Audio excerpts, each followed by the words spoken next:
My name is Sarah Johnson. It's been a year since I got married, and while my husband and I do have our arguments, I believe we've been generally happy. We were fortunate to have a child, and I managed to give birth safely. When my husband learned of the birth, he hurried over and gazed at our baby, saying, "So, it's finally born. Kind of looks like a monkey, doesn't it?"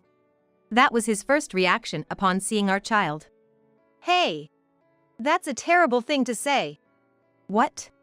"Oh, yeah, I guess so," he replied, laughing.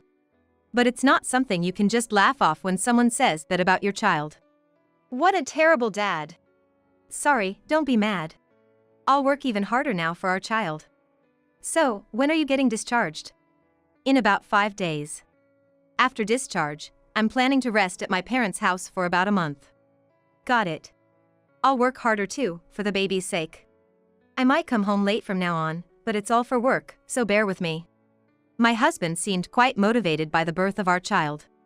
Seeing him like that, I felt that everything would work out fine. I thought so. But, despite saying he had work, he never visited the baby even once before I was discharged. He must be really busy. It's tough handling everything alone, I thought, naively. I recovered well and was discharged earlier than planned. Thinking to surprise my husband, I returned home with our baby. But upon opening the door, I saw a pair of women's shoes I didn't recognize. And it was the middle of the day. A guest? But isn't he supposed to be busy with work? It was odd for a woman to visit a man living alone. Unless perhaps she was a sales agent or something. But then I heard my husband's and a woman's voices from inside.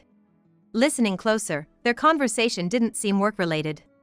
"Hey, your wife might come back," said the woman. "Don't worry, she's still in the hospital. Even after discharge, she's going straight to her parents." "No need to worry," he assured her. "That's a relief. But how awful of you. Your wife just went through the pain of childbirth, and here you are, bringing another woman home for a good time. That's because it's you, Susan. I'm not interested in other women. But you used to sweet-talk her the same way.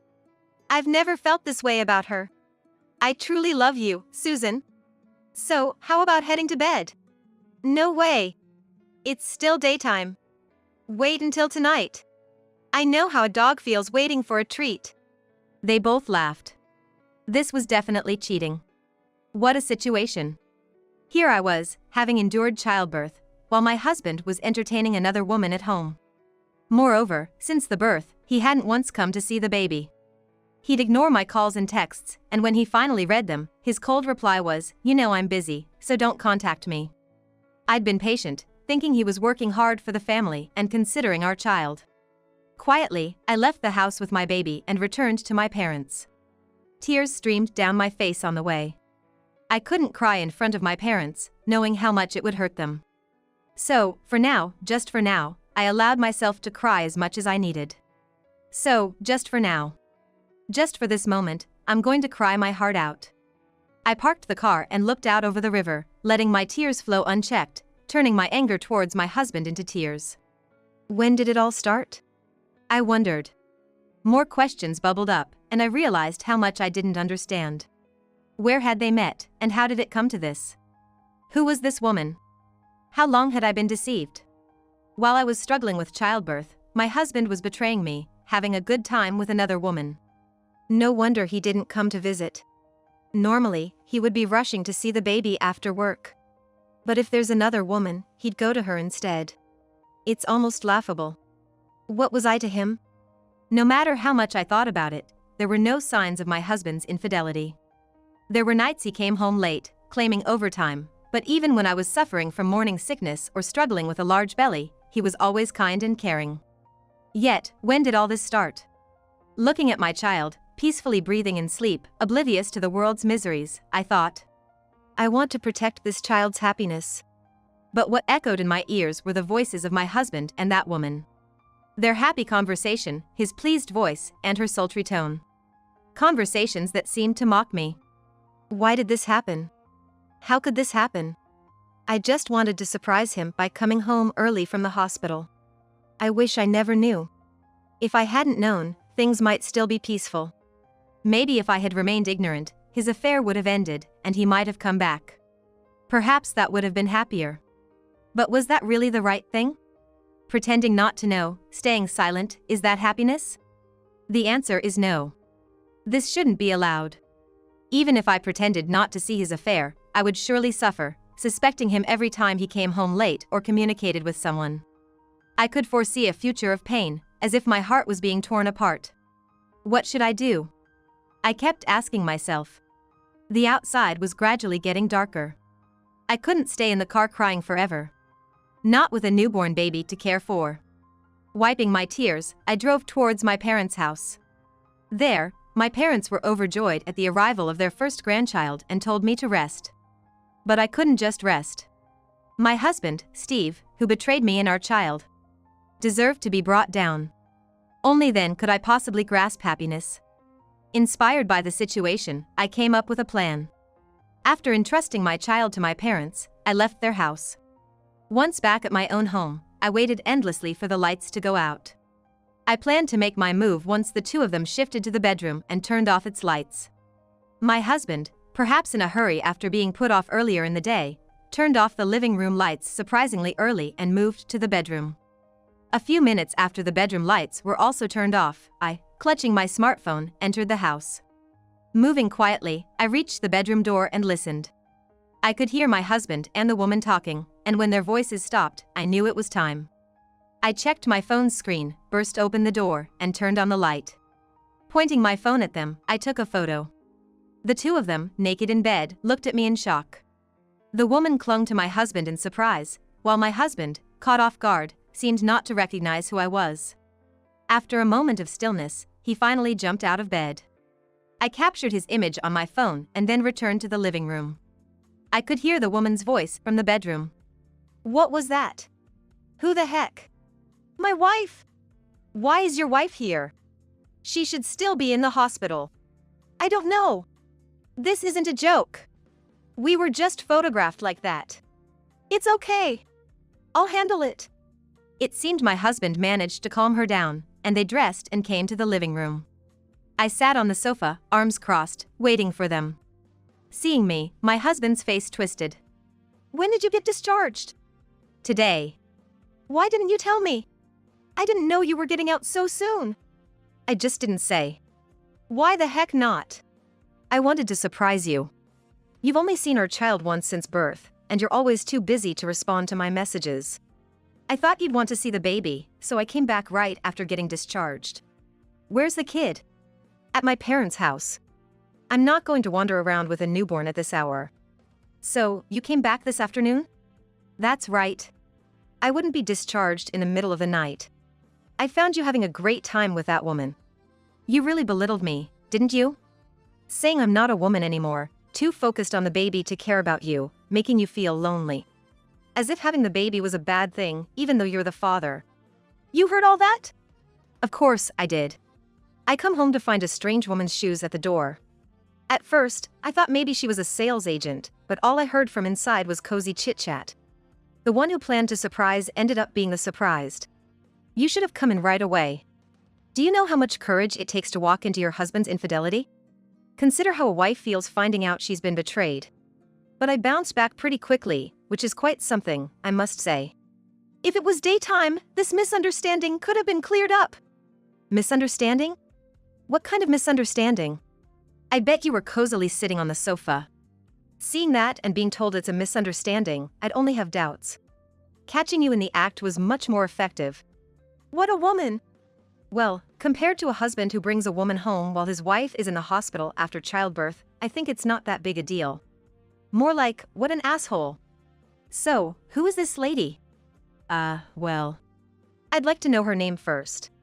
"Right, Susan? How did you know that?" "I heard you during the day saying, Susan is the only one I love. So, I know her as Susan, but whether that's her real name, who knows?" "It doesn't matter what her name is." "Oh, but you know my real name, don't you? You could easily find out from your husband. You have information about me, but I have none about you. That's not fair, is it? My name is Susan Miller. That's my real name." "So, Susan Miller.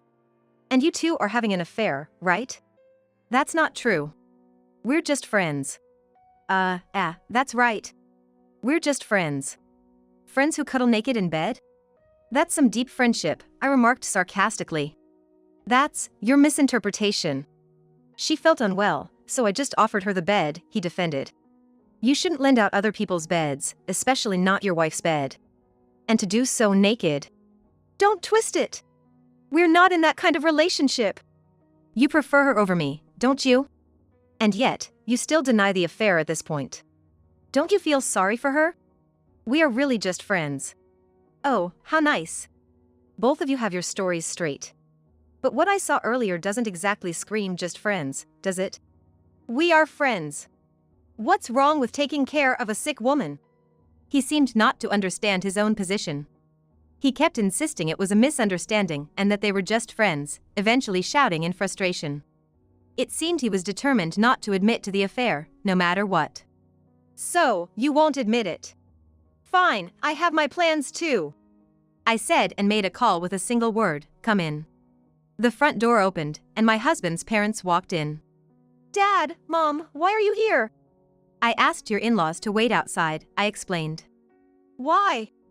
I figured you'd just start yelling at me alone. It's better to have outsiders present to keep things calm. But why call my parents? Who else should I call? The police, even though nothing's happened yet? Or our neighbors? That would just be a nuisance. Your parents are the best choice. But still. Please take a look at this. I then showed my in-laws the photo I had taken on my phone. My mother-in-law turned her eyes away, but my father-in-law looked intently. After all, it was a picture of a naked woman. Steve. What are you doing? It's not like that, Mom. How can you say it's different? When Sarah told us you were cheating, I thought it was nonsense. But to see it's true. It's not cheating. We're just friends. Friends? Can you really accept being told it's not cheating if you were shown a photo like this? Well, I guess I'd have to. What nonsense are you spouting? I never thought you could be this foolish. But it's Sarah's fault. How is it her fault?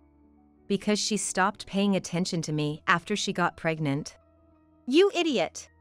She's giving birth to your child, and you're saying such ridiculous things. Don't you realize how much she's been through? His mother scolded, and Steve shrank back, unable to continue his deceit any longer. So, who is this woman? How did you meet? On an app.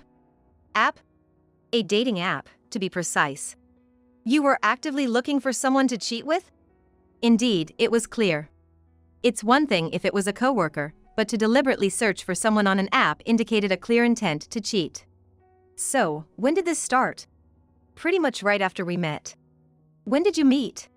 Well, it's an app, so pretty early on. And you, Susan? You knew he was married? Well. You knew, right? Because he told you I was in the hospital. What a situation. My wife is in the hospital, so now's my chance. I was lonely. A lonely person who doesn't even visit. How does that make sense? Exactly. If you're lonely, you should visit your child. Unbelievable, especially when the baby was just born. His mother vented her anger, but Susan seemed indifferent, nonchalantly examining her nails. As if it had nothing to do with her. Hey! You've been silent like this doesn't concern you. What do you think about all this? Are you seriously into Steve? I'm indifferent. Why would I get serious with someone I met on an app? He said he was free while his wife was in the hospital, so we just had fun. Who seriously dates a married man? So you're saying this was all just a game? That's right. I was invited, so we played around. It's not uncommon. That's ridiculous. Could you delete that photo, please? It's an invasion of my privacy. It's evidence of infidelity. Why would I delete it? If you're worried about privacy, you shouldn't have done this in the first place. This is why I can't deal with rigid people. No, I'm serious. What? You're married, Steve. Even if you're married, you can still fall in love with someone else. Meeting Susan, I realize this is true love. This is what real love feels like. How foolish can you be? If possible, I'd like to divorce and remarry Susan. Hearing this, Susan seemed unbothered, merely sighing. It appeared that Steve was the only one caught up in his delusions. Sarah, what will you do? Can you really continue with this foolish son? I have no intention of divorcing. If I divorce, Steve will be the one who ends up happy. I absolutely don't want him to remarry Susan. It's wrong for the one who betrayed to end up happy. But staying in this marriage will only make you unhappy. Look, I have no intention of marrying him. Steve is the one who wants to marry me. I just chose him as a plaything. It's just a fleeting pleasure. In fact, it doesn't have to be Steve. Susan, that's not right. I like the physical chemistry, but I'm not into men who cheat. This situation has turned into such a mess. It's a turn-off. We should just not see each other anymore, right? It's not just about not seeing each other. I'll be demanding alimony from you. Alimony? Why should I pay when I was taking care of your husband while you were away? It's not just about when I was away. Well, it's because you weren't taking care of your husband. That's why I stepped in. Why should I pay alimony for that? Hearing the word alimony, Susan suddenly became combative. If Steve hadn't approached me, none of this would have happened. You should be the ones paying alimony. Besides, I wasn't his only affair. What do you mean?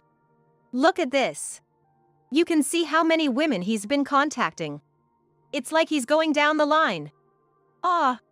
Why do you have access to my profile? That was easy. I got your ID and password while you were sleeping.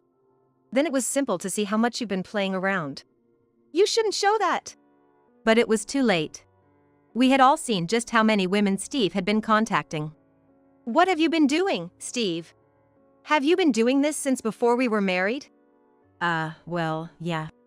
All those late nights at work. How much have you been deceiving me? Really, what a son. Look, that's just how men are. A man without sexual desire is boring. Throughout history, powerful men have had many women.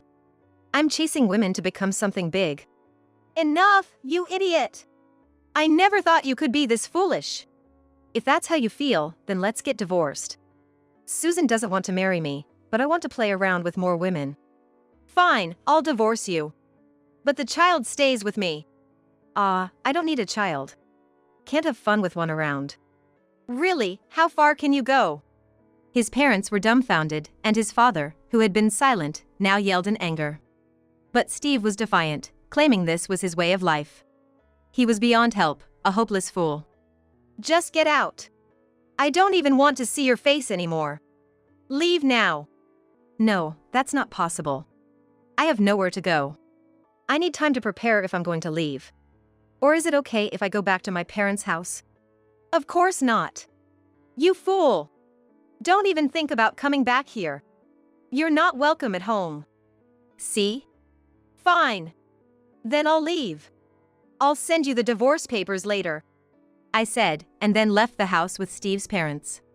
The next day, I sent the divorce papers, including a claim for alimony. Steve contacted me soon after. I've filed the divorce papers at the city office. Oh, really? So now we're strangers. Yes, that's right. But why did you send a claim for alimony? Why? Because your infidelity caused the divorce. That's a joke. I have no intention of paying that. What?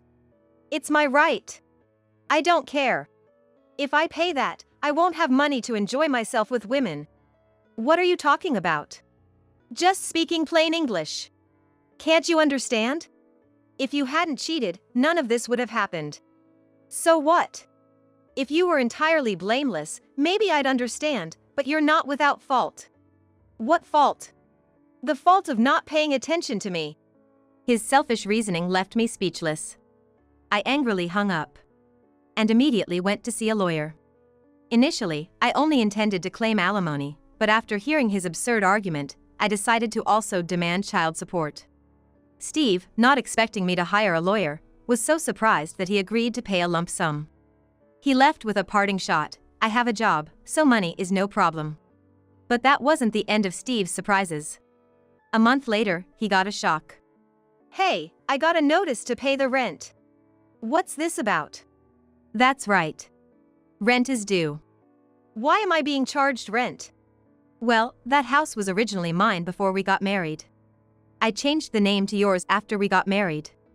I didn't know that. I did tell you. But it seemed like you didn't care much about it. I knew your salary wouldn't cover it even after we got married, so I've been paying the rent all this time. It's a costly place, but you liked it, and I loved that house too, so I thought the high rent was worth it. How could you afford such high rent? You know I've been streaming videos, right? I started as a hobby before we were married and it took off. Now I manage about 3 channels. You were doing that? Yeah, my cooking videos get a lot of views. Plus, I write a blog too. Thanks to the ad revenue, I make about $100,000 a month. I'm doing really well, so paying that rent was never an issue. Really? Hey, can we start over? What? Let's get back together. I actually always loved you. I just felt a bit lonely and got distracted by other women. A bit lonely? I don't think someone who contacted so many women even before our marriage was just a bit lonely. You were always active, but... No, really, you were too active. You're like a bean, how persistent you are. Anyway, you can't afford that rent with your salary, so you'll need to move out. That's not fair. Living in that house is part of my status. Status with a low salary? No. I need a big house to attract women. Women don't come to a man with no money. Well, that's true. No money and all brains in the lower half, no one would bother with you. So, let's start over for my sake. That makes no sense. It's all for your benefit. Can't we have that kind of relationship? Absolutely not. Come on, let's start over. Steve kept calling, saying we should get back together because he was behind on rent or had run out of money. His reasoning was so selfish that I made a video about it and posted it online. The comment section exploded with people amazed at such stupidity, and my channel's subscribers skyrocketed. Thanks to you, Steve. I was initially pleased with the turn of events, but the online community didn't stop there. Intrigued by the entertaining story, they began to investigate who my husband was. In no time, internet detectives had exposed Steve's face in photos. Furthermore, they revealed his personal information, including his home and workplace. I was astonished by the efficiency of their work, rivaling that of the police. However, this led to serious consequences for his company. A boycott movement started, urging people not to buy products from a company that employed someone like him. With such pressure, the company had no choice but to act, and as a result, Steve was fired, blamed for the negative impact on the company. Help me! What happened? I got fired. That's to be expected. How did they find out about me? Internet sleuths are as good as professionals. I can't believe it led to a boycott and I was blamed for the company's poor performance and got fired. What should I do? Just get a job. That's all you can do. But I won't make as much as before. It's okay. You weren't making much before anyway. It won't be much different. That's harsh. But true. You were too busy chasing women. Thanks to that, my channel is doing great. What do you mean? After using our story, my viewership and income skyrocketed. It's like all the tears I shed over your cheating were a lie. So, I helped you make more money? That's one way to put it. Then I'll keep giving you material. If I cheat and you make videos about it, it's a win-win. Unfortunately, repeating the same story gets boring. I'm focusing on child-related content now, so don't worry. Hey! What about me? Go to hell. Help me! Steve, having lost his job and income, desperately tried to continue living in the same house by engaging in a rigorous job hunt. However, he lamented that all the offers he received were for less pay than before, and ultimately, he failed to secure a new position. Unable to sustain himself under these circumstances, he moved into a rundown apartment that seemed at least 50 years old. Dissatisfied with this lifestyle, Steve attempted to move in with a woman he met through a dating app, but she refused, not wanting anything to do with a man in such financial straits. He then turned to his parents, hoping for support, but was turned away at the door, paying the price for his foolish actions. Desperate for any kind of employment, Steve faced the challenge of his notoriety. His face was recognized everywhere, making it impossible to keep a job. Eventually, he found work as a night janitor in an office building. Wearing a large mask and working in the dead of night, he led a lonely life, a stark contrast to his previous existence. This was truly a fitting end for a man who had scorned women. As for me, I returned to my parents' home and, with their help, devoted myself to raising my child. I continued to create content around my child, which resulted in an increasing income. I'm even planning to start my own company soon. Thanks to these developments, both my personal and professional lives are thriving. I'm living the happiest days of my life.